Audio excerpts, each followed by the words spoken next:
Hello and welcome to our YouTube channel. Hello everyone.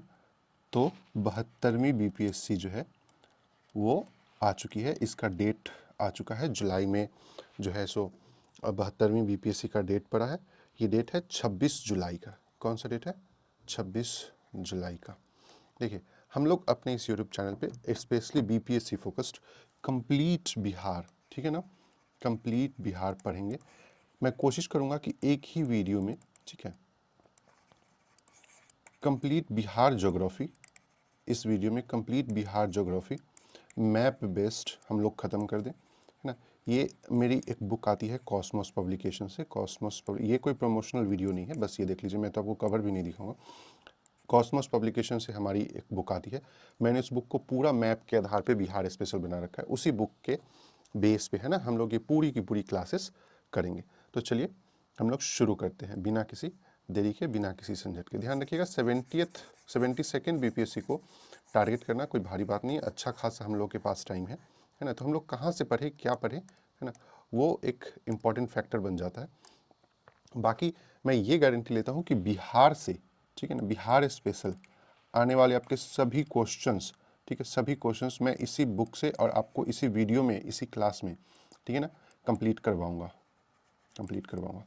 तो चलिए, बिहार की शुरुआत हम लोग करते हैं इससे, बिहार एक परिचय से, ठीक है ना।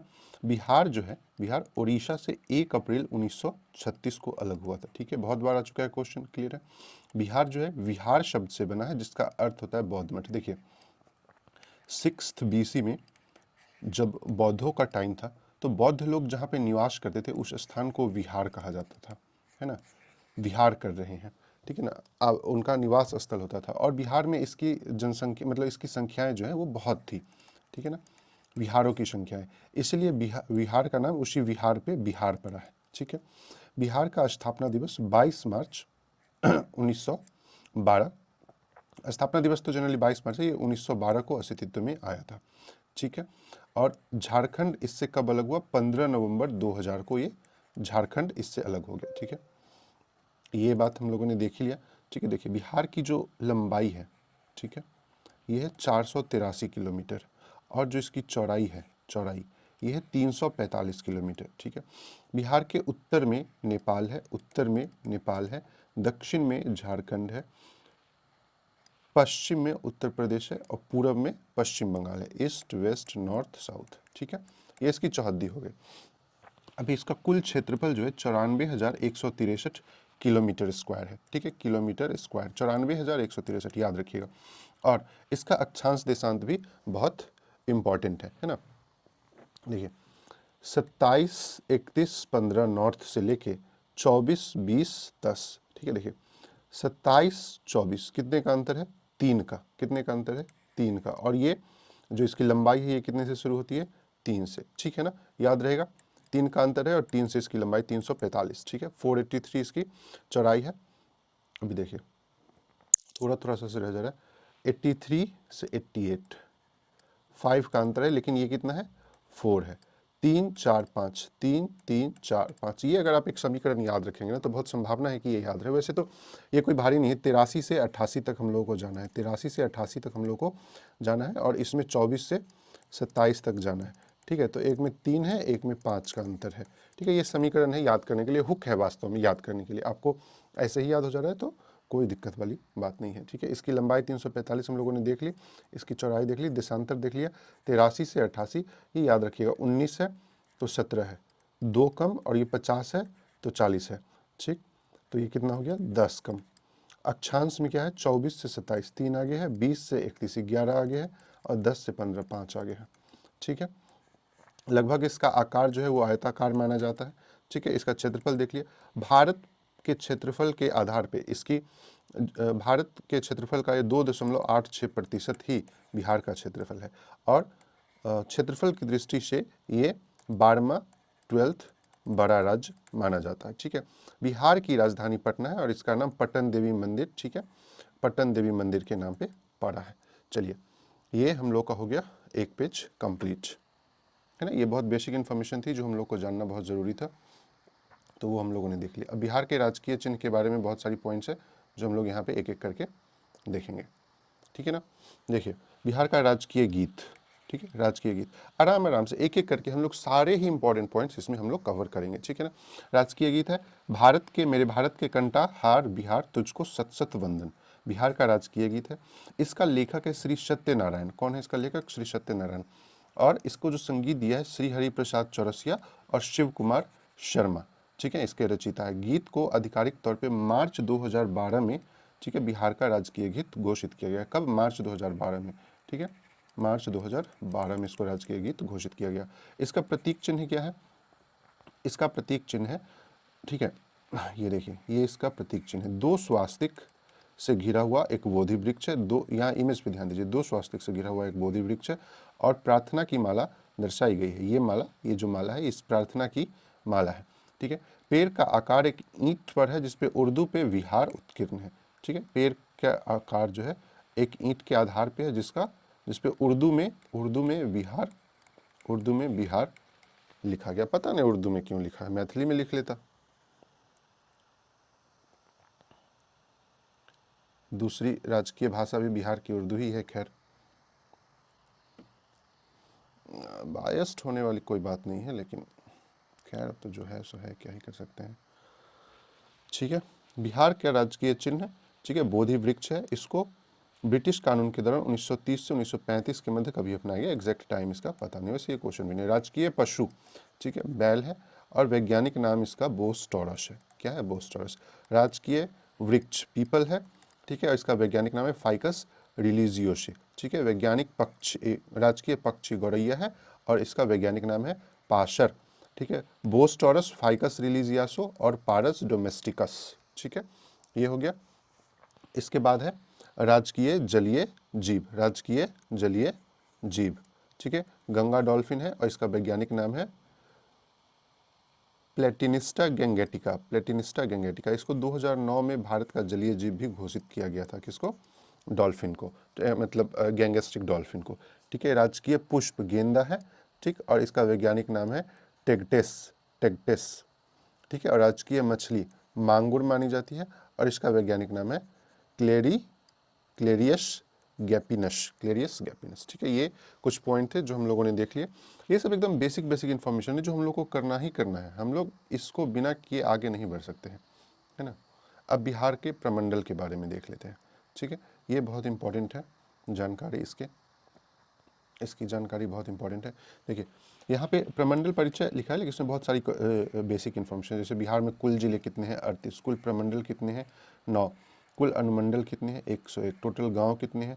44,874। कुल शहर कितने हैं? 199। कुल ब्लॉक कितने हैं? 534, ठीक है ना। इधर नेपाल, इधर पश्चिम बंगाल, इधर उत्तर प्रदेश, नीचे झारखंड। अच्छा, इसको ना हम लोग यहाँ पे भी देख सकते, जैसे 9 प्रमंडल कौन कौन से हैं, है ना। तो ये मैं अभी आपको दिखाता हूँ 9 प्रमंडल कौन कौन से हैं। इसको एक साथ में 2 पेज को लेके आता हूँ तो आपको पता चलेगा कि इसमें हम लोग क्या क्या देख सकते हैं। देखिए, देखिए, है ना। तिरहुत, तिरहुत प्रमंडल में कौन कौन है? तिरहुत प्रमंडल में कौन कौन है?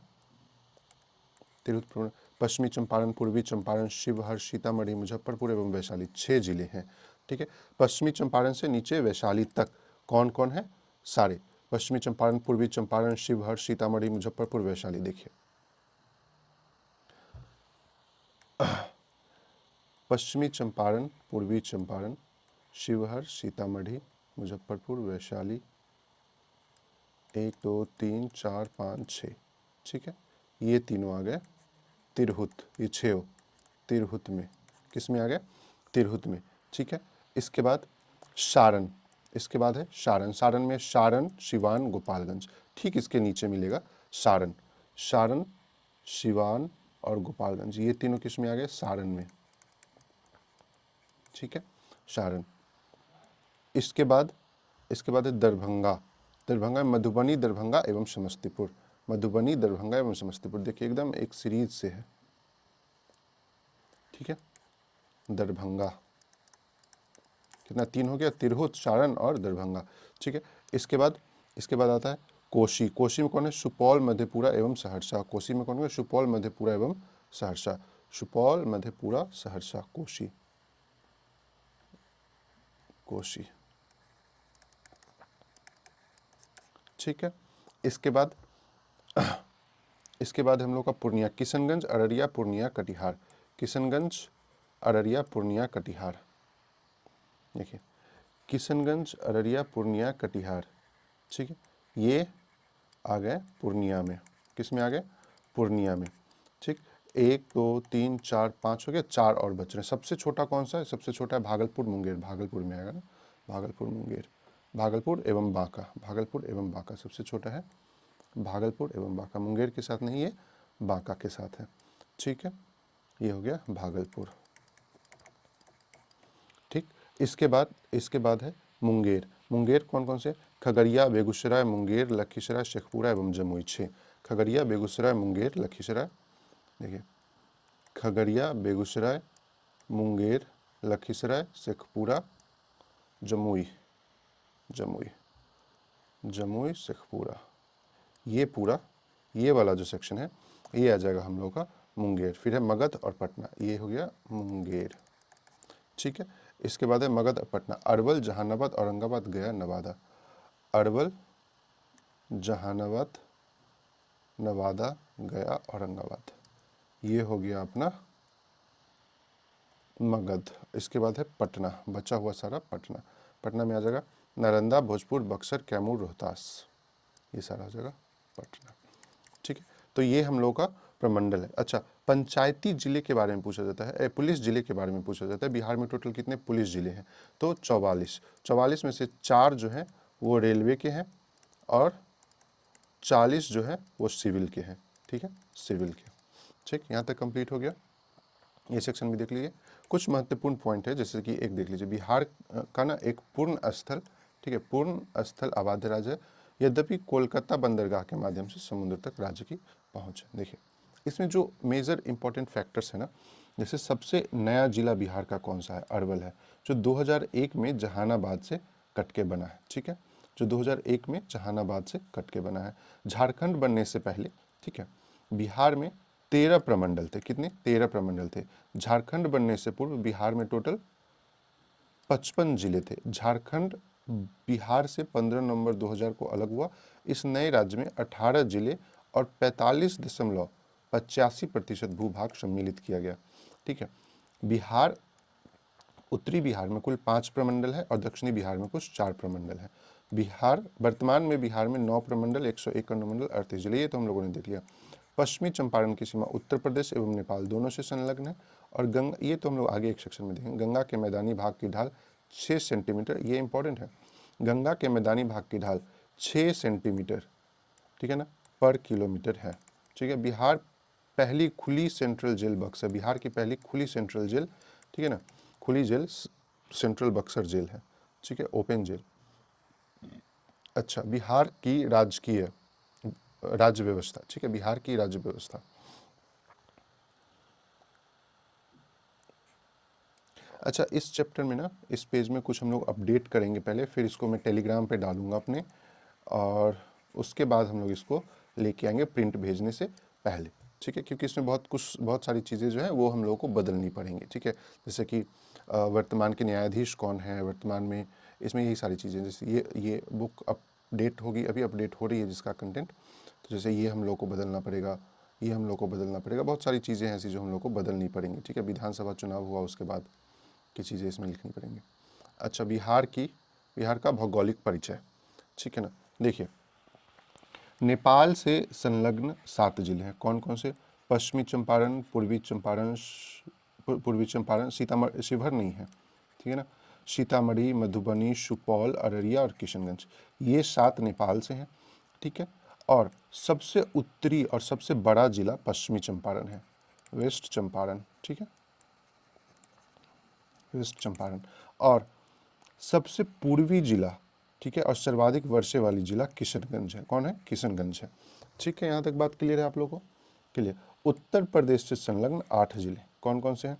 ठीक है, पहला हो जाएगा आपको रोहतास। रोहतास सबसे पश्चिमी जिला भी माना जाता है बिहार का। उसके नहीं, सबसे पश्चिमी जिला, सॉरी, कैमूर माना जाता है ना, कैमूर। इसमें जो संलग्न जिले हैं वो है रोहतास, कैमूर, बक्सर,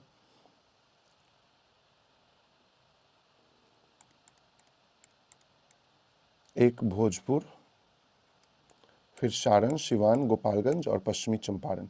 ठीक है, ये 8 जिले जो हैं वो उत्तर प्रदेश से संलग्न हैं। ठीक, इसके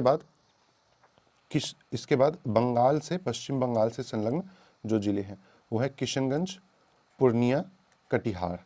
ठीक है, और झारखंड से संलग्न भी 8 जिले हैं, कटिहार, भागलपुर, बांका, जमुई, नवादा, गया, औरंगाबाद और रोहतास। ठीक है, ये 8 जिले झारखंड से भी संलग्न है। ठीक है, सबसे दक्षिणी जो हम लोग का जिला है वो हो जाएगा कौन, गया। तो सबसे उत्तरी जिला कौन सा हो गया, सबसे उत्तरी नॉर्थ में सबसे वेस्ट चंपारण। सबसे दक्षिणी जिला कौन सा हो गया हम लोग का, सबसे दक्षिणी जिला हो गया गया। सबसे पश्चिमी जिला हो गया हम लोग का कैमूर, और सबसे पूर्वी जिला हम लोग का हो गया किशनगंज। ठीक है, किशनगंज, ये हम लोग ध्यान रखेंगे। ये चारों इंपॉर्टेंट क्वेश्चन है। ठीक है ना, सबसे उत्तरी, पूर्वी, पश्चिमी और किस राज्य से, मतलब पड़ोसी से कितने जिले संलग्न हैं और कौन कौन से जिले संलग्न हैं, ये भी इसमें क्वेश्चन है। अच्छा, शिवहर के बारे में क्वेश्चन छूट गया। शिवहर जो है वो बिहार का सबसे छोटा जिला है। जैसे सबसे बड़ा जिला पश्चिमी चंपारण है, वैसे शिवहर सबसे छोटा जिला है। ठीक है, ये हम लोग देख चुके हैं।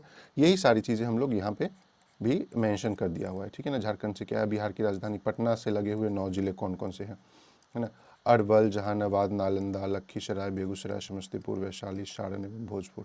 ठीक है, क्षेत्रफल की दृष्टि से सबसे बड़ा। ठीक है, पूरा, पश्चिम, उत्तर, दक्षिण लिख दिया हुआ है। ठीक है, सबसे छोटा। राज्य की जलवायु कौन सी है, उपोष्ण कटिबंधीय मानसूनी, है ना। वर्षा कितनी है, 1205 सेंटीमीटर। सर्वाधिक वर्षा वाला जिला किशनगंज, हम लोगों ने वहाँ भी मेंशन कर दिया। न्यूनतम वर्षा वाला जिला गया, कैमूर, रोहतास, औरंगाबाद। सबसे गर्म स्थान गया। समुद्र तल से औसत ऊंचाई 173 फीट।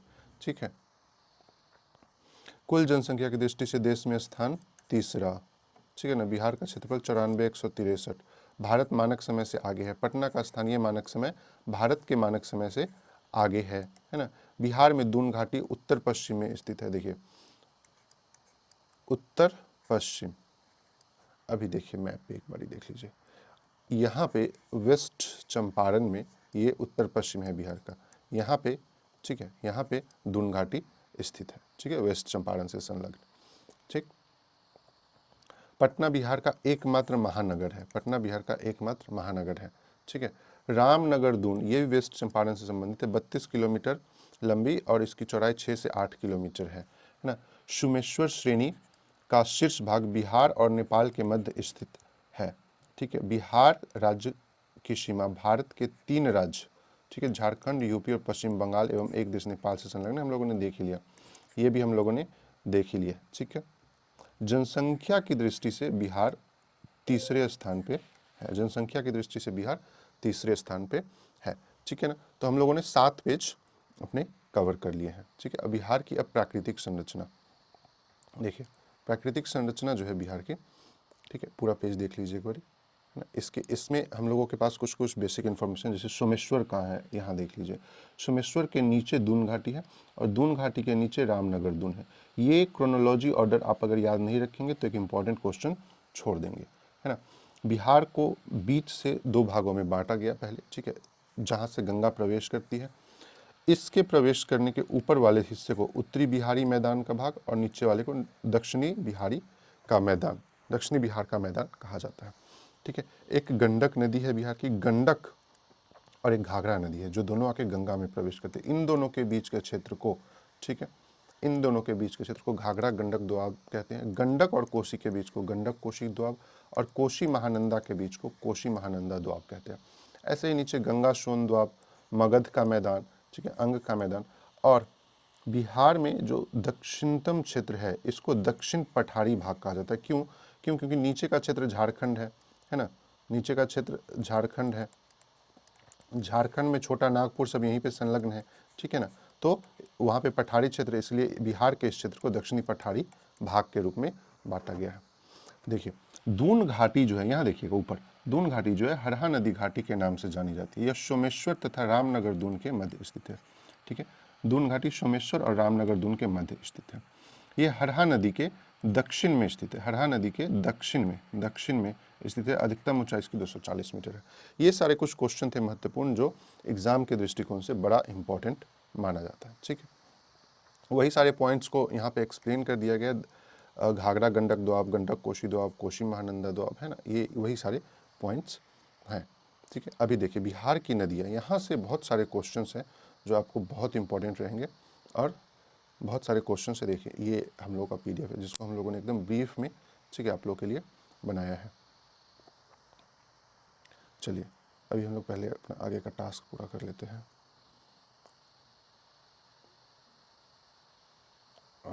बिहार में नदियाँ, ठीक है, देखिए बिहार में नदियाँ, ठीक, बीच से बिहार को गंगा नदी काटती है, ठीक है। इसका उत्तर में जो नदी है, इन सबको बिहार की उत्तरी नदी, ठीक है, कहते हैं, और इसको बिहार की दक्षिणी नदी कहते हैं, ठीक है। इसका क्रम बहुत इंपॉर्टेंट है। जैसे आप याद करें कि बिहार में उत्तरी बिहार की नदियाँ को पश्चिम से, ठीक है, पूरब की ओर सजाएं, पूर्व की ओर सजाएं, पश्चिम से पूर्व की ओर सजाएं, और ये क्रम आपको आएगा और आपको सजाना पड़ेगा गंडक, बूढ़ी गंडक, बागमती, कमला, कोशी, महानंदा, है ना, ऐसे क्वेश्चन, ठीक है, घाघरा सरयू से शुरू करके। उसके बाद ऐसे ही दक्षिण का पूछेगा तो कर्मनाशा, सोन, पुनपुन, फल्गु, क्यूल, अजोय, ठीक है, ये इन नदी के बारे में हम लोग बताएंगे। पश्चिम से पूरब या पूरब से पश्चिम भी ऐसे क्वेश्चंस दे सकते हैं, ठीक है। अभी इसमें ना बहुत सारे पॉइंट इंपॉर्टेंट है। जैसे गंडक नदी है मान लीजिए, तो गंडक नदी का उद्गम स्थल कहाँ है? तो उद्गम स्थल इसका उद्गम स्थल नेपाल हिमालय है और इसका संगम सोनपुर में होता है। सोनपुर में कहाँ? पहलेजा घाट पे, ठीक है। ऐसे ऐसे बहुत सारे पॉइंट्स हैं जो हम लोग अभी इसमें देखेंगे। देखिए इन सारे पॉइंट्स को हम लोगों ने ना इसमें वैलिडेट करके, ठीक है, एग्जाम पॉइंट ऑफ व्यू से कितना इंपॉर्टेंट है, नहीं इंपॉर्टेंट है, सब लिख दिया है। जैसे बिहार की नदियाँ पश्चिम से, उत्तरी बिहार की नदियाँ पश्चिमी से पूरब की ओर, ठीक है ना, इसका सीरीज लिख दिया। दक्षिण बिहार की नदियाँ पूरब से पश्चिम की ओर, यानी इधर वाला इसका लिखा, ठीक है ना, पहले अजय से शुरू किया, ठीक है। अब गंगा नदी के बारे में कुछ कुछ बेसिक पॉइंट, जैसे इसका उद्गम स्थान गंगोत्री उत्तराखंड है, इसका मुहाना बंगाल की खाड़ी है, इसकी टोटल लंबाई 25 है। सबसे इम्पॉर्टेंट बिहार में इसकी लंबाई कितनी है? बिहार में इसकी लंबाई 445 किलोमीटर है। बिहार के 12 जिलों से गुजरती है। ये क्वेश्चन आया हुआ है BPSC में, हालांकि ये सारे ही क्वेश्चन BPSC में आए हुए हैं, ये मत समझ आइए कोई क्वेश्चन नहीं आया। बिहार में इसका प्रवेश कहाँ होता है? बिहार में बक्सर जिला में इसका प्रवेश होता है ना। इसके अलावा इसमें जैसे आगे का हम लोग देखेंगे गंडक नदी, ठीक है। गंडक नदी इसका उद्गम स्थल है नेपाल हिमालय, ठीक है। इसका संगम कहाँ है? इसका संगम है सोनपुर का पहलेजा घाट। इसका पुराना नाम, सबसे इंपॉर्टेंट पुराना नाम सदानीरा, VVI मान के चलिए इसको, है ना, VVI मान के चलिए सदानीरा। इसका अन्य नाम शालिग्राम नदी और नारायणी नदी, ठीक है। वाल्मीकि नगर में बैराज के कारण अब बाढ़ नहीं लाती है। पहले ये बिहार में बाढ़ का कारण थी, लेकिन वाल्मीकि नगर कहाँ है? अगर ये बिहार का मैप है तो ये पश्चिमी चंपारण और यहीं पे वाल्मीकि नगर है, ठीक है। वाल्मीकि टाइगर रिजर्व बिहार का एकमात्र टाइगर रिजर्व है, वो भी कहाँ पे है? पश्चिमी चंपारण, वेस्ट चंपारण में है, ठीक है, याद रखिएगा ये भी, ठीक है। वहाँ पे एक बैराज का निर्माण किया गया जिसके कारण अब बिहार में बाढ़ नहीं आती है। बिहार में इसका प्रवेश कहाँ पे होता है? पश्चिमी चंपारण में होता है, वहीं वाल्मीकि नगर में। इसके बाद बागमती नदी देखिए, इसका उद्गम स्थल है शिवपुरी श्रेणी में नेपाल और इसका संगम है बदलाघाट कोशी नदी में। ये गंगा में नहीं मिलती बागमती, बागमती कहाँ मिलती है? कोशी नदी में, ठीक है। और इसकी लंबाई है 589 किलोमीटर, ठीक है। बूढ़ी गंडक का उद्गम है चौतरवा, ये पूछा हुआ क्वेश्चन है, इंपॉर्टेंट मान के चलिएगा। चौतरवा सोमेश्वर पहाड़ी, संगम है खगड़िया जिला के गंगा नदी में, खगड़िया जिला में गंगा नदी में इसका संगम है। इसकी लंबाई 320 किलोमीटर। इसका दूसरा नाम शिकरना, VVI, दूसरा नाम अन्य नाम जितना भी हो, ठीक है, वहीं पे वो महत्वपूर्ण हो जाता है। और ये एकमात्र नदी है जो बिहार में ही निकलती है और बिहार में ही समाप्त हो जाती है, ठीक है। इसके बाद देखिए घाघरा नदी का उद्गम स्थल नामपा नेपाल में है और इसका संगम छपरा के निकट है। कहाँ पे है? छपरा के निकट है, ठीक है। उत्तर प्रदेश में यह बाढ़ का कारण बनती है। इसका दूसरा नाम है सरयू नदी। घाघरा नदी का ही दूसरा नाम क्या है? सरयू नदी, ठीक है, सरयू नदी, वही राम जी वाला। बिहार में इसका प्रवेश होता है सारण जिले में और बिहार में इसकी लंबाई है 83 kilometre. Now the Kamala river, इसका उद्गम है महाभारत श्रेणी। कहाँ है? महाभारत श्रेणी कहाँ पे है? नेपाल, याद रखना है, सब याद रखने वाला है, नेपाल। और इसका संगम कहाँ है? बदलाघाट कोसी, जहाँ पे एक और नदी के बारे में हम लोगों ने अभी पढ़ा था जिसका संगम कहाँ है? कोशी नदी में। कौन सी नदी है वो? बागमती, बागमती नदी, ठीक है। बागमती और कमला दोनों कोशी नदी में मिलती है, और कोशी नदी इसका गोसाईनाथ नामक स्थान पर इसका उद्गम होता है, और इसका संगम है कुरुशेला गंगा नदी में, ठीक है। इसे बिहार का शोक कहा जाता है। बिहार में इसका प्रवेश सीतामढ़ी जिले में है। क्लियर है। उत्तर बिहार की सबसे लंबी नदी इसको माना जाता है, 120 किलोमीटर की लंबाई है उत्तर बिहार की। नॉर्थ बिहार की सबसे लंबी नदी ये मानी जाती थी। तो ये हम लोगों ने आज 11 पेज इसका कंप्लीट कर लिया है, ठीक है। ऐसे, ठीक है। अब आगे हम लोग जो देखेंगे वो देखेंगे महानदी, ठीक है। महानदी, ठीक है, इसका उद्गम स्थान है कुर्शियाला दार्जिलिंग में। कहाँ पे? कुर्शियाला दार्जिलिंग में, ठीक। और इसका संगम होता है बंगाल की खाड़ी बांग्लादेश में, ठीक है, बांग्लादेश में। यह उत्तरी बिहार की सबसे पूर्वी नदी मानी जाती है, मानी क्या जाती है, ठीक है। यह उत्तरी बिहार की सबसे पूर्वी नदी है।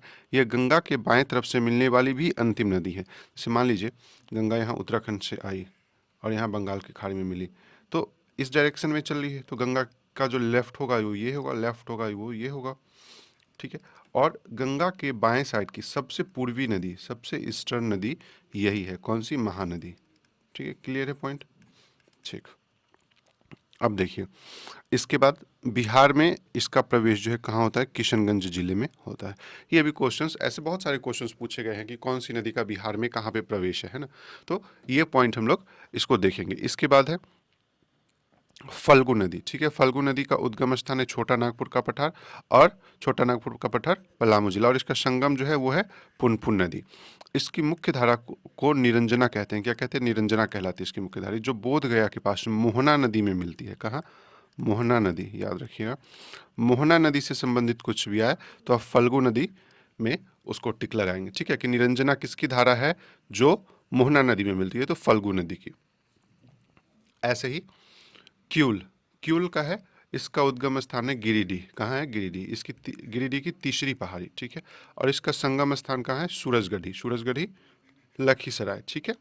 और बिहार में इसका प्रवेश जमुई जिले में होता है, और बस, ठीक। इसके बाद इसमें हम लोग के पास दो नदी है, फिर एक गर्म जल स्रोत को लेके ना कुछ कुछ क्वेश्चंस बिहार में देखे गए हैं, तो हम लोग वो पॉइंट्स देखेंगे। देखिए, सोन नदी, आप आराम से इस वीडियो को देखते रहेंगे ना, कुछ नहीं करना है आपने बस आराम से इस वीडियो को देखना है। एक बारी दो बारी आप देख लेंगे ना, सब कुछ आपको याद हो जाएगा। आपको कोई टेंशन नहीं, कोई बुक की आवश्यकता नहीं। बुक ना भी लें, इसकी पीडीएफ ना भी लें, तो भी आप इजिली पढ़ सकते हैं, ठीक। सोन नदी, सोन नदी का उद्गम स्थान है अमरकंटक, और मध्य प्रदेश के अनूपपुर जिले से निकलती है। ये इंपॉर्टेंट है, अनूपपुर जिला, ठीक है, अनूपपुर जिला। और इसका संगम कहाँ है? पटना के मनेर गांव में, ठीक है, पटना के मनेर गांव में। गंगा की दक्षिणी सहायक नदियों में इसकी लंबाई सर्वाधिक है, ठीक है, 760 किलोमीटर।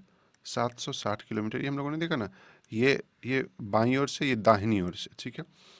गंगा की दक्षिणी सहायक नदियों में, ये गंगा का उत्तर भी हो गया, ये गंगा का दक्षिण भी हो गया, ठीक है। तो दक्षिण में जो गंगा में सबसे बड़ी सहायक नदी है वो है कौन सी? सोन। और वैसे गंगा की सबसे बड़ी सहायक नदी कौन सी है? वैसे गंगा की सबसे बड़ी सहायक नदी है यमुना। कौन?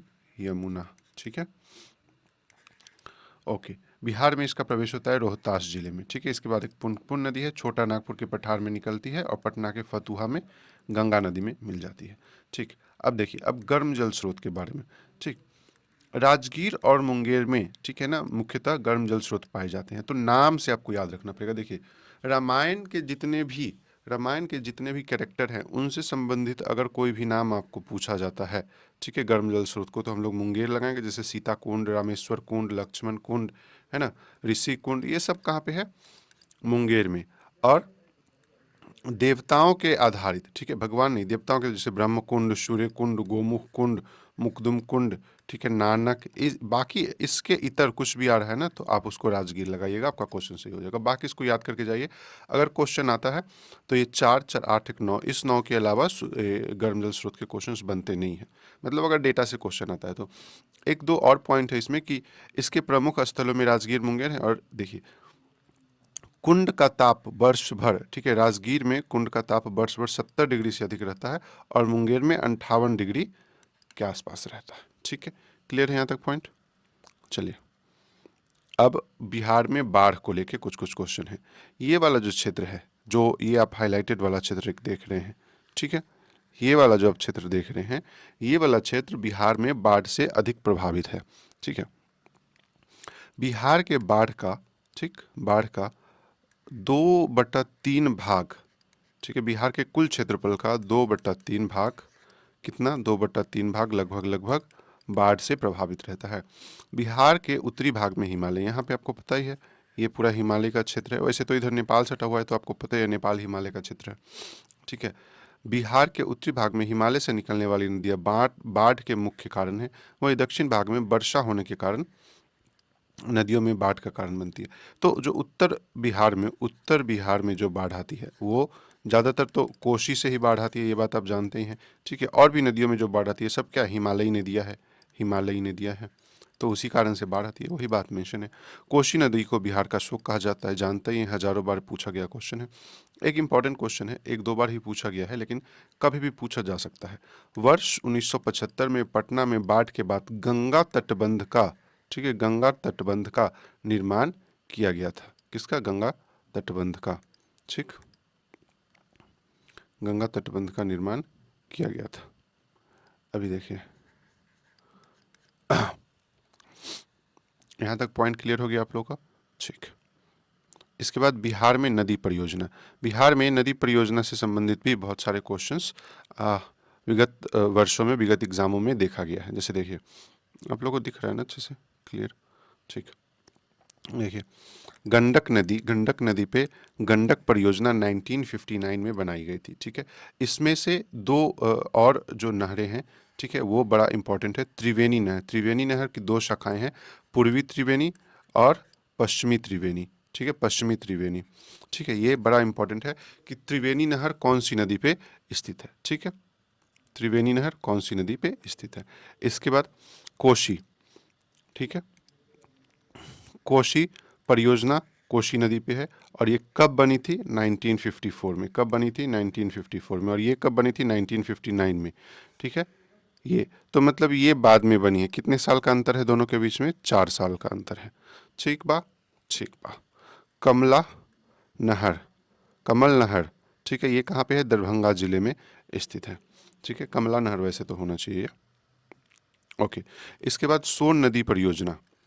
ठीक है, सोन नदी परियोजना बिहार की सबसे पुरानी, क्या भारत की सबसे पुरानी नदी परियोजना है। ठीक है, 1874 में इसका निर्माण हुआ। इसकी भी दो शाखाएं हैं, ठीक है, पूर्वी और पश्चिमी। ठीक है, 1874 याद रखेंगे, इसमें 1954, इसमें 1950, इसमें 1959 याद रखेंगे। और उसके बाद जैसे हमीद नगर, ठीक है, नहर की व्यवस्था कहाँ पे है? ठीक है, तो औरंगाबाद में है। कहाँ पे है? औरंगाबाद में। ठीक, क्लियर है? यहाँ तक पॉइंट क्लियर है जी। चलिए, एकदम आराम आराम से हम लोग इसको करते जाएंगे। और यही सारे क्वेश्चंस आप देखेंगे ना, एग्जाम के क्वेश्चंस कभी आप पलट के देखिएगा। ठीक है, एग्जाम के क्वेश्चन कभी आप पलट के देखिएगा, आपको यही सारे क्वेश्चंस ही देखने को मिलेंगे। मैं आपको दिखा देता हूँ एक बारी। इस किताब से हम लोगों की 2 एडिशन आ चुकी है। ठीक है, इस किताब से देखिए, सबसे लास्ट पेज पे चलते हैं। इस किताब से ना जितने भी क्वेश्चंस आए हैं, ये देखिए, बिहार की अर्थव्यवस्था, ये सारे पॉइंट्स हम लोग अभी पढ़ेंगे आगे। देखिए, जितने भी क्वेश्चंस आए हैं पिछले 2 एग्जामों में, हम लोगों ने उन सबको पीछे मेंशन किया है और वो क्वेश्चंस यहीं से उठे हैं। ठीक है, अब ऐसा नहीं है कि सिर्फ यही एक किताब है, जिससे आप ये मत सोचिएगा कि मैं इस बात को लेके थोड़ा आपको एम्फेसाइज कर रहा हूँ कि इसी बुक से आई है। किसी भी बुक से आ सकती है, लेकिन हमने जितने कम शब्दों में सजाने की कोशिश की है इन चीज़ों को, है ना, उस आधार पे मैं कह रहा हूँ कि हम लोगों का जो कंटेंट है बहुत कम। इसके बाद देखिए, जैसे 70वीं बीपीएससी में जो भी क्वेश्चन इस बुक से आया, हम लोगों ने पहले ही इसमें दे रखा था। देखिए, बिहार राज्य जल विद्युत शक्ति निगम की स्थापना निम्नलिखित में से किस वर्ष हुई? 1982। ये हम लोगों के पेज नंबर 74 पे आपको मिल जाएगा। ठीक है ना, 1912, ये आप लोग को पता भी होगा, कहीं भी आप पढ़ेंगे तो मिलेगा, लेकिन इस बुक में भी हम लोगों ने 64 पे दे रखा है। ठीक है, जीडीपी का क्वेश्चन था, ये हम लोगों ने आर्थिक सर्वेक्षण में दे रखा था। ठीक है, ये क्वेश्चन एक हम लोग की बुक का नहीं था, इसलिए हम लोगों ने मेंशन नहीं किया कि कौन से पेज नंबर पे था। बिहार में प्रकाशित प्रथम हिंदी दैनिक समाचार पत्र सर्वहितैषी 84। ऐसा कोई भी क्वेश्चंस आप देखेंगे ना उठा के, जैसे नंदवंश, ठीक है ना, 918 अप्रैल 1912, ये पहले पेज का डायरेक्ट क्वेश्चन है ना। ऐसे बहुत सारी चीज़ें हैं जो हम लोगों ने इस बुक में डाली है और उससे क्वेश्चंस आते हैं। देखिए ये क्वेश्चन है अगले उसके अगले एग्जाम का, ठीक है, 71वीं का। अभी आप लोग देंगे क्या 72वीं। तो 2 सीजन में हम लोगों ने इस बुक को लॉन्च किया और ये एकदम दमस के क्वेश्चन पूछा है, ऐसे कुछ भी नहीं छोड़ा। तो हम लोगों ने देख लिया नदी परियोजना, ठीक है, नदी परियोजना देख लिया। इस नदी परियोजना से संबंधित कुछ कुछ वैलिड पॉइंट्स हैं जो हम लोग अभी देख लेते हैं। जैसे सोन नदी परियोजना, ठीक है, सोन नदी पे इसकी लंबाई 130 किलोमीटर है। भारत की सबसे पुरानी परियोजना 1874 में है। इससे 2 नहरें निकलती हैं, पूर्वी और पश्चिमी, ठीक है। पूर्वी नदी से प्रभावित जिले कौन से? औरंगाबाद, अरवल, गया, जहानाबाद। पश्चिमी से प्रभावित जिले कौन से हैं? रोहतास, भोजपुर, बक्सर, ठीक है, रोहतास, भोजपुर, बक्सर। कोसी नदी परियोजना के बारे में हम लोगों ने देख लिया। ये भारत और नेपाल के बीच में ना एक समझौता के तौर पे ये शुरू हुआ था 1954 में, ठीक है। 1965 में ये बन के तैयार हुआ। इसमें से 3 नहरें निकलती हैं। गंडक परियोजना देखिए, गंडक परियोजना भी भारत और नेपाल की संयुक्त परियोजना है। इससे बिहार को, उत्तर प्रदेश और नेपाल को, तीनों को लाभ पहुंचती है। इसमें पूर्वी त्रिवेणी और पश्चिमी त्रिवेणी नहर है और भैंसा लोटन नामक स्थान पे 900 मीटर लंबा बैराज बनाया गया। बहुत इंपॉर्टेंट है, ठीक है, 900 मीटर नहीं, भैंसा लोटन, भैंसा लोटन बड़ा इंपॉर्टेंट है, ठीक है। उत्तरी कोयल नदी, यह एक अंतर्राज्यीय परियोजना है, ठीक है, बिहार और झारखंड के मध्य, ठीक है। कोयल नदी सोन नदी की सहायक नदी है, ठीक है, कोयल नदी सोन नदी की सहायक नदी है। ये पॉइंट्स इसलिए बता दिया गया है कि अगर इससे संबंधित क्वेश्चन आया और अगर स्टेटमेंट वाला क्वेश्चन रहा तो इस पॉइंट्स के जाने की बहुत संभावना है, ठीक है। पलामू जिले में स्थित मंडल डैम का उद्घाटन मोदी जी ने किया था, कब? 2019 में, ठीक। ये कोसी नदी से जो प्रभावित चीजें हैं, पहला पूर्वी कोसी, दूसरा पश्चिमी कोसी, तीसरा राजपुर नहर VVI, राजपुर नहर VVI, एकदम मान के चलिए। राजपुर नहर किस नदी के ऊपर स्थित है? तो कोसी नदी के ऊपर स्थित है, ठीक है। ये हनुमान नगर जो है, ठीक है, उस एरिया को प्रभावित करते हैं, उसके पश्चिमी पूर्वी क्षेत्र को ये प्रभावित करते हैं, ठीक। यहाँ तक पॉइंट क्लियर है हम लोग का, ठीक है। इसके बाद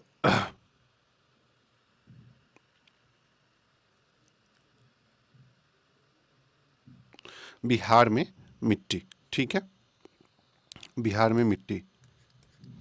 देखिए ये हम लोगों ने ना एक मैप पे इसको दिखाने की कोशिश की। ये लगभग मैप एग्जैक्ट है जैसा होना चाहिए मिट्टी का, ठीक है।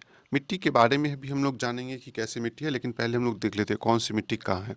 तो ये ना ऐसे इसको देखिएगा कि ये बिहार का अगर उत्तर है, ठीक है ना, ये अगर नॉर्थ है, वैसे तो इधर होना चाहिए था, लेकिन ये लगाने के तौर पे मैं कह रहा हूँ कि ये अगर बिहार का नॉर्थ है, मैप हम लोगों ने टेढ़ा लगाया है, ठीक। तो सबसे ऊपर तराई मिट्टी है, उसके बाद की मिट्टी जो है वो बांगर और भांगर या बलसुंदरी मिट्टी है, ठीक है, ठीक है। ये जो गैप है, उजला वाला जो क्षेत्र है, ये खादर मिट्टी का क्षेत्र है। उसके बाद ये गंगा की लाइनें हैं, ये वाली लाइन गंगा है। गंगा के ठीक नीचे एक 10 किलोमीटर की चौड़ी पट्टी है, उसको टाल मिट्टी कहा जाता है। कौन सी मिट्टी? टाल मिट्टी कहा जाता है। टाल मिट्टी के ठीक नीचे वाला करेल केवाल मिट्टी कहा जाता है। ये वास्तव में पुरानी जलोढ़ मिट्टी होती है। उसके नीचे लाल मिट्टी है, ये दक्षिण भारत में, और ये वाली मिट्टी लाल बलुई मिट्टी है, ठीक है। और यहाँ पे चूंकि हम लोग जानते हैं हिमालय से सटा हुआ क्षेत्र है, तो यहाँ पे पर्वतीय मिट्टी पाई जाती है। तो बिहार में ये सारी मिट्टी पाई जाती है। तो देखिए एक तो ये टेबल बना रखा है हम लोगों ने कि कौन सी मिट्टी, ठीक है, कहाँ पे पाई जाती है। ये वाला हो गया, ठीक है। तराई, पश्चिमी चंपारण, किशनगंज, बांगड़, मुजफ्फरपुर, दरभंगा, खादर कहाँ पे है, ठीक है। करेल केवाल कहाँ पे है, टाल कहाँ पे है ना, गंगा के दक्षिण में। ये 5 से 10 किलोमीटर की एक चौड़ी पट्टी होती है, ठीक है ना, चौड़ी पट्टी होती है। इसके बाद लाल बलुई मिट्टी, लाल पीली मिट्टी, ठीक है ना, पर्वतीय मिट्टी, ये सारे पॉइंट्स सोमेश्वर के दक्षिण में है ना हम लोगों ने दिए। देखिए अभी इसी मिट्टी के बारे में कुछ कुछ बेसिक्स जानकारियाँ हैं। जैसे बिहार में मुख्य रूप से 2 प्रकार की मिट्टियाँ पाई जाती हैं, ठीक है। पहला है अवशिष्ट मिट्टी, दूसरा है अपोड़ मिट्टी। अवशिष्ट मिट्टी कौन सी है? जिनका निर्माण स्थल पर मौजूद चट्टानों से हुआ। अपोड़ मिट्टी कौन सी है? जिसका निर्माण मिट्टी अवशिष्ट मिट्टी से होता है। भौतिक, रासायनिक तथा संरचना के आधार पर बिहार की मिट्टियाँ निम्न प्रकार की हैं, ठीक है। तराई क्षेत्र की मिट्टी, यह बिहार की उत्तरी सीमा के साथ साथ पश्चिमी चंपारण से किशनगंज तक 5 से 7 किलोमीटर तक की चौड़ी पट्टी के रूप में पाई जाती है। ठीक है, इसका रंग भूरा पीला होता है। ठीक है, यह इसमें कंकर एवं रेत की मात्रा अधिक होती है। किसमें? तराई मिट्टी में। ठीक है, बांगर मिट्टी या बलसुंदरी मिट्टी के बारे में देख लेते हैं। ये पुरानी जलोढ़ मिट्टी होती है। ठीक है, तराई के दक्षिण में हम लोगों ने देखा था ना कि पहले तराई था, तराई के बाद बांगर बलसुंदरी था। ठीक है, ठीक है, में पूर्णिया और सहरसा जिले की कोसी क्षेत्र में ये पाई जाती है। इसकी प्रकृति क्षारीय होती है, सिंचाई की आवश्यकता इसमें होती है। इसका रंग हल्का भूरा होता है। ठीक है, इसके बाद ताल या टाल मिट्टी। ठीक है, ताल या टाल मिट्टी गंगा के दक्षिण भाग में 8 से 10 किलोमीटर की एक चौड़ी पट्टी है। ठीक है, मैंने बोला था ना 10 किलोमीटर की, लगभग 5 से 10 किलोमीटर की एक चौड़ी पट्टी है।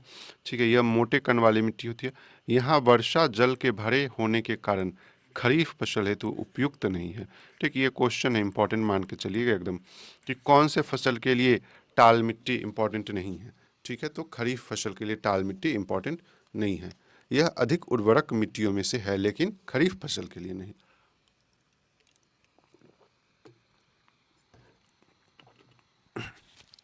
देखिए, इसके बाद इसमें खादर मिट्टी की बारी आती है। ठीक है, खादर मिट्टी की बारी, ये नवीन जलोढ़ मिट्टी होती है। कौन सी होती है? नवीन जलोढ़ मिट्टी होती है। इसका विस्तार बांगर, ठीक है, के दक्षिण क्षेत्र में है। हम लोगों ने देखा था मैप पे, देखिए देखिए यहाँ ये बांगर है, बांगर के दक्षिण में खादर है। इसलिए ये इमेज होना ना हाथ में जरूरी होता है। बस हाथ में आपकी ये बुक रहे ना, तो आप इसको आराम से क्लास देखते जाएंगे, ये पूरा बुक आपका तैयार हो जाएगा।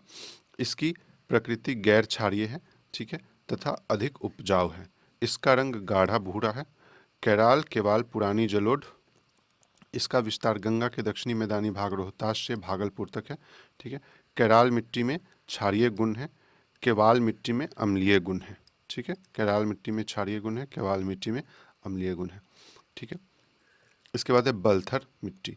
कैमूर से राजमहल तक, कैमूर से राजमहल तक 8 से 10 किलोमीटर की चौड़ी पट्टी है।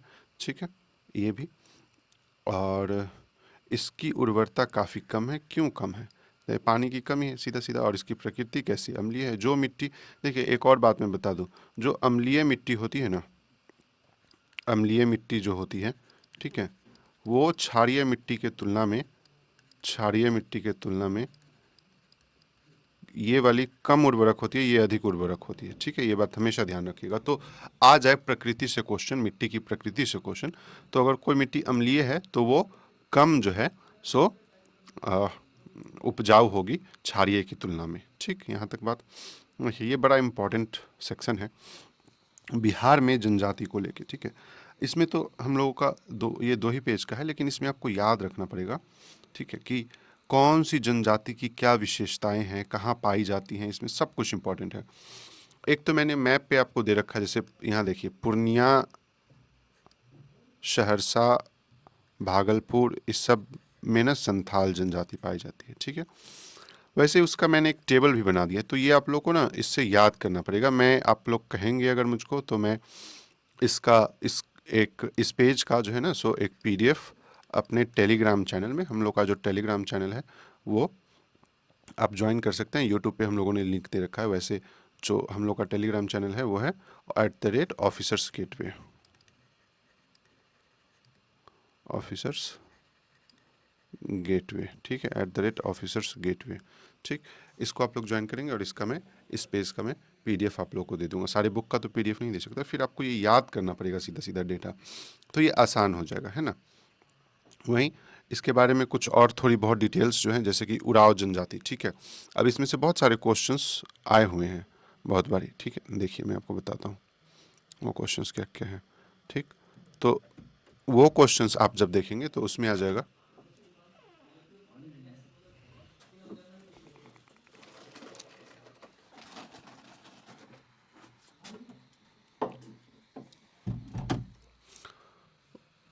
वो क्वेश्चंस जब हम लोग देखेंगे तो आपको पता चल जाएगा। जैसे कि देखिए उराव, उराव, कोरा, खैरवार, कोरवा, गोराइत, चेरा, संथाल, मुंडा, है ना। अब देखिए उराव के बारे में, ये प्रोटो ऑस्ट्रेलियाइड है और द्रविड़ से संबंधित है। ठीक है, कहाँ पाया जाता है वो है, और यह बोंगावाद, हिंदूवाद एवं ईसाई धर्म तीनों से प्रभावित है। ठीक, ऐसे बहुत सारे पॉइंट्स आपको इसमें मिलेंगे जो आपके लिए एग्ज़ाम के लिए बहुत एग्ज़ाम के दृष्टिकोण से इम्पोर्टेंट है। जैसे कोरा, तो ये बिहार से ज़्यादा कहाँ पे मिलेगा आपको? झारखंड में मिलेगा, ठीक है। और इसका क्षेत्र तो हम लोगों ने टेबल में भी दिया है, यहाँ भी देख लीजिए, ठीक है। और मुंडारी शदानी इसकी प्रमुख भाषा है, ये एक इम्पॉर्टेंट पॉइंट है इसका, ठीक है। खैरवाड़, इसकी भाषा मुंदरी है, ठीक है। रोहतास जिले में पाई जाती है। ये खैर घास के वजह से, ठीक है, खैर घास की पूजा करते हैं, इसी के कारण इसका नाम खैरवाड़ पड़ा है। पशुपालन आजीविका इसके साधन, ये तो मेंस पॉइंट है, लेकिन सुंदरी और खैर, ठीक है, खैर घास की पूजा खैरवाड़ से संबंधित है, ये प्रीलिम्स के लिए हाईली इंपॉर्टेंट पॉइंट है। कोरवा, ठीक है, ये भी प्रोटोस्ट्रोलियाइड परिवार से संबंधित है, इसका क्षेत्र पता है, और इसकी जनसंख्या बहुत स्पीड से घट रही है, बहुत स्पीड से घट रही है, ठीक है।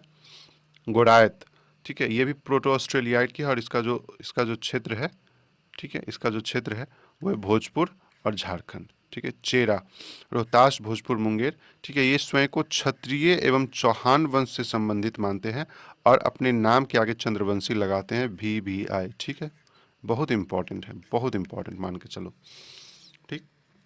अभी देखो आगे, संथाल, ये पूर्णिया, भागलपुर, सहरसा के क्षेत्र में पाया जाता है, प्रोटो ऑस्ट्रेलियाइड है। ये मुंडा भाषा जो ऑस्ट्रेलियास्टिक से संबंधित है, ठीक है, मुंडा की भाषा है, ठीक है। 8वीं अनुसूची में संथाली भाषा को शामिल किया गया है, याद रखिएगा, 8वीं अनुसूची में संथाली भाषा को शामिल किया गया है। शिंगबोंगा इसके देवता हैं, ठीक है, शिंगबोंगा इसके देवता हैं। इसके बाद क्या है? मुंडा, ठीक है, मुंडा ये रोहतास, कैमूर, बक्सर और पूर्णिया में है। जैसे कि मैंने ऊपर भी आपको बताया कि जैसे टेबल जो है ना ऊपर, वो बहुत इंपॉर्टेंट है, ठीक है ना। उस टेबल में अगर आपको एक बार याद हो जाता है कि कौन सा कहाँ पे है मैप को देके, तो ज़्यादा ठीक रहेगा यहाँ से याद करने की बजाय। इसके बाद देखिए, ये एक प्रोटो ऑस्ट्रेलियाइड परिवार से संबंधित है, और मुंदरी और शदानी इसकी भी प्रयोग की जाने वाली है, ठीक है। और फिर खूंट कटी प्रथा इनकी आजीविका से संबंधित है, ठीक है ना, खूंट कटी प्रथा।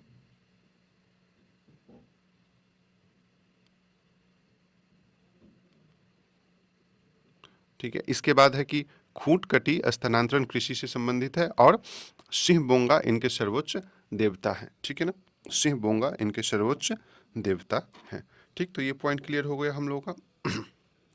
संथाल के भी जो सिंहबोंगा है उनके सर्वोच्च देवता है, और मुंडा के भी सिंहबोंगा सर्वोच्च देवता है, ठीक है। अच्छा, संताली भाषा को ऐड किया गया, ये हम लोगों ने देख लिया, ये 2003 में शायद ऐड किया गया, ये एक बार ये आप लोग देख लीजिएगा, है ना। लेकिन मुझको जहाँ तक याद है 2003 में इसको ऐड किया गया था, ठीक है। 91 या 92 ही था, ठीक है ना, शायद 92nd अमेंडमेंट में इसको किया गया था, ठीक है। 92nd ही था, ठीक। यहाँ तक हम लोगों ने देख लिया। अब बिहार में जनसंख्या एवं नगरीकरण से संबंधित क्वेश्चन, ठीक है। देखिए, बिहार में जनसंख्या एवं नगरीकरण के बारे में हम लोग देखें तो ज़्यादा हो गया क्या ओवरलोड? बस 1-2 पेज और कर लेते हैं, ठीक है ना। जनसंख्या और नगरीकरण से संबंधित, तो सर्वाधिक जनसंख्या घनत्व कहाँ पे है, पहले देख लीजिए।